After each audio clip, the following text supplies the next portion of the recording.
Good afternoon mga boys. Araw ng linggo ngayon, November 9. May bagyo ngayon paparating.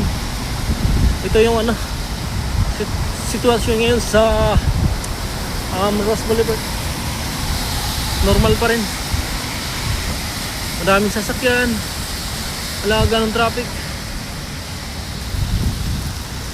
Ayun yung Manila Bay.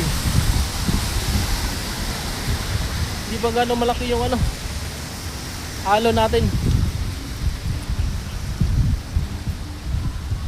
Medyo mahangin nga lang. Hindi pa. Pero mayroon pa rin ditong nakatambay oh. Hindi sila nagbakwit. Yan lang po ang update natin.